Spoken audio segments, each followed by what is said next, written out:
Hi, I'm Mel from New Comics, and for the 2021 At Home Comic-Con event, I'm going to be doing my presentation on DC Comics' Tales from the Dark Multiverse and how it unpacks and explores the theme of tragedy within its pages. So, what was Tales from the Dark Multiverse? Tales from the Dark Multiverse was an anthology series from DC Comics that spun out of the canonical consequences of Scott Snyder and Greg Capullo's Dark Knight's Metal event. Introducing the Dark Multiverse, a twisted, parodic reflection of the main multiverse, DC's mythos essentially got a grab bag of stories to tell, where they could remix and reimagine some of their most iconic storylines and characters into darker versions of themselves. So, from a publisher's perspective, Tales from the Dark Multiverse serves as a way to capitalize on readers' nostalgia and familiarity with famously established elements of DC canon. But that's not really enough to build a series like this around. So, most writers have interwoven a narrative theme that enhances the approach towards this anthology series as an opportunity to engage in an exploration of tragedy. And the series itself fully admits to this exploration frequently. The central storyteller of the series, Tempus Fuginaut, makes it pretty explicit throughout most stories that his work monitoring the Dark Multiverse often boils down to watching tragedy after tragedy. And so, seeing an entire series dedicated to presenting and exploring tragedies in the lives of iconic characters and storylines may elicit two types of responses. A reader may look at the series as diluting the impact and significance of the source material, and ultimately devolving into a monotonous drone of pessimism and needless grit. Or, a reader may look at the series as an opportunity to look at how the genre of tragedy has manifested over the course of literature, or even on a smaller scope, the course of comics literature. Now, personally, I tend to be a glass half full kind of guy, so I prefer to look at the series as an opportunity to learn more about the history behind tragic thought, reflect on how it's affective, and better appreciate the series overall. So, like I mentioned, it's worth talking about how tragedies tend to be used within the pop genre of superhero comics. More often than not, tragedies tend to be transformative experiences, and opportunities for characters to have a moment of growth and development within their story. I have 3 classic examples of superhero tragedies on the screen right now, but don't worry, there are plenty more to pick from. Now, the trend tends to be that in superhero comics, tragedies present an opportunity to define a character's mission and shape their philosophies. And there's a reason why most tragedies result in this kind of transformative consequence for characters in comics. And it's largely because, as Doug from For Every Kind of Geek mentioned in his brilliant presentation, of comics' reputation for having decades-long canon and backstory for their characters. I'm pulling this quote from Jason Mattel's book, Complex TV, The Poetics of Contemporary Television Storytelling, and while it was written in the context of discussing how television tends to be written, it does highlight a key feature of comic book storytelling that I'd like to talk about.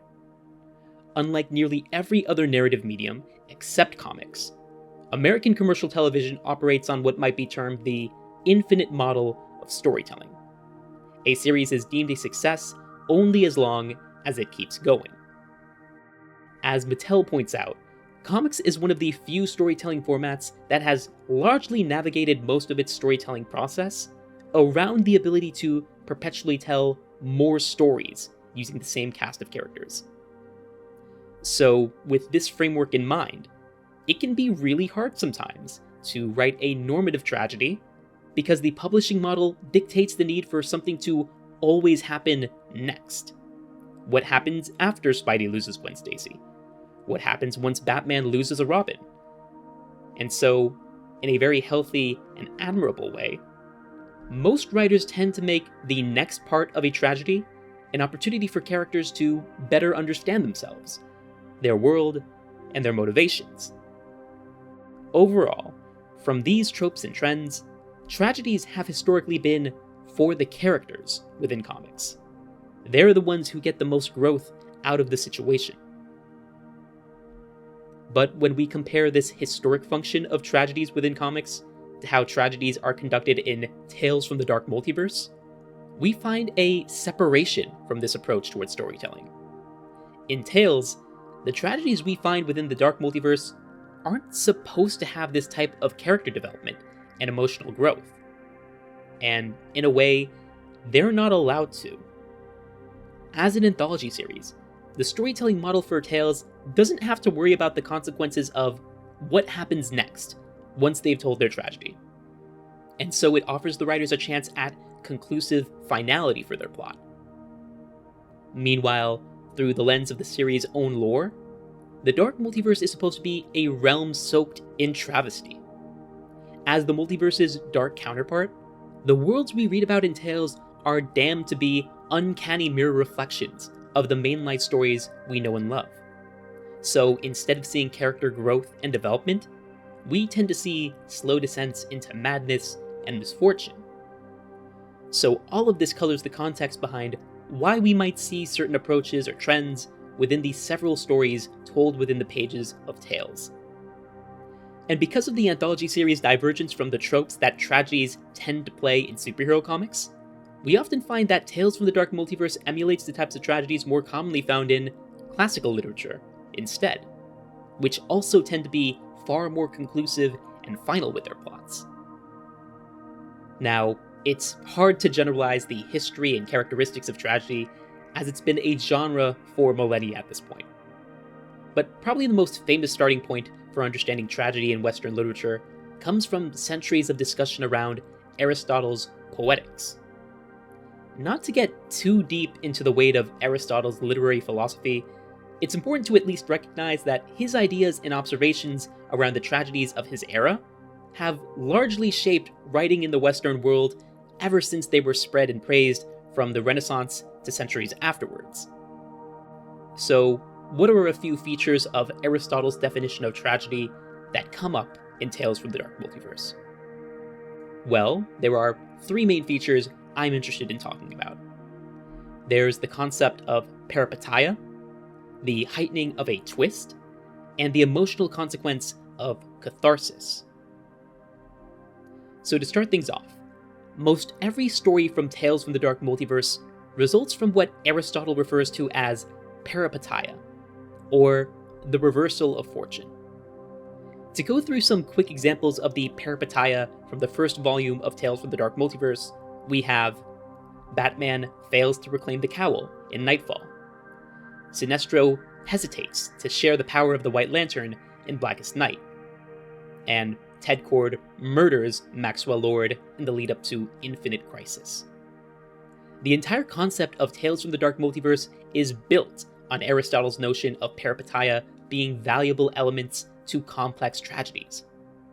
For each story, this is where their plots begin, and then the pages that follow are meant to explore where this reversal of fortune takes the cast of characters.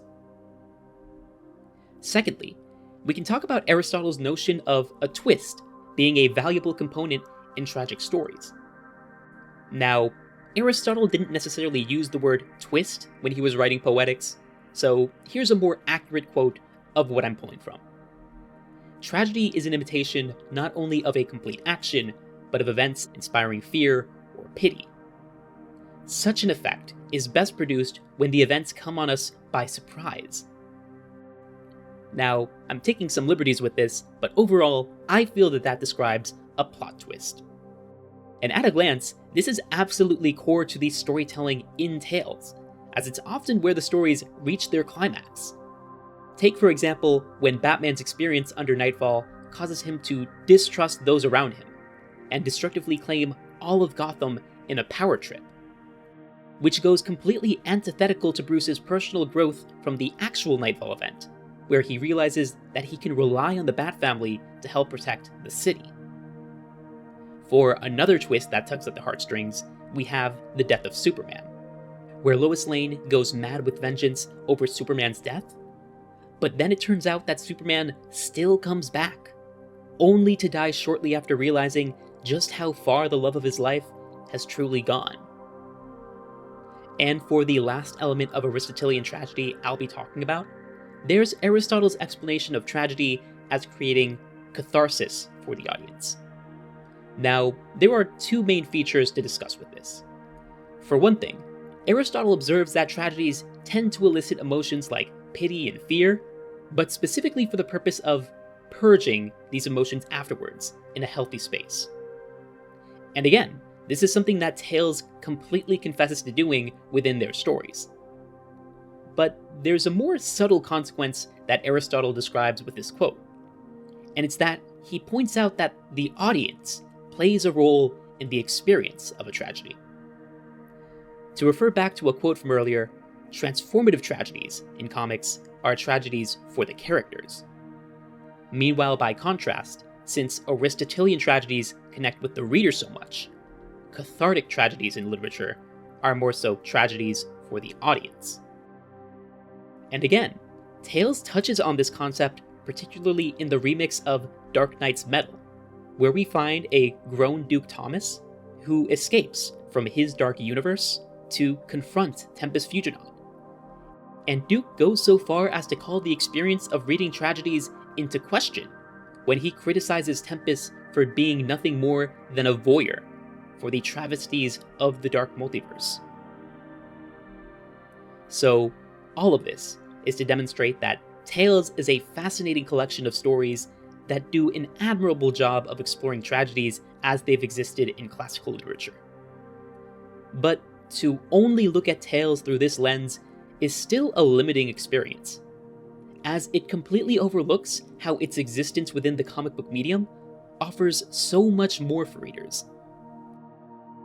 Overall, Tales from the Dark Multiverse can be understood as presenting a storytelling experience that can combine some of the best features of tragedies in most literature, and the features that make comics so special and fascinating. On one hand, the series offers the introspection and reflection brought from normative stories about tragedy. And on the other hand, it also offers the experience for comparative analysis across stories, so as to analyze the motivations and themes that the original source material had, and recontextualize details and concepts that we often take for granted about our characters. And to reiterate from before, this is one of the best things about comics. But overall, that's my time for this presentation. I highly encourage you guys to check out the At Home Comic Con YouTube channel to check out the original livestream and see the other lovely presentations from my co-collaborators. This has been Mel from New Comics. I hope you've enjoyed the video.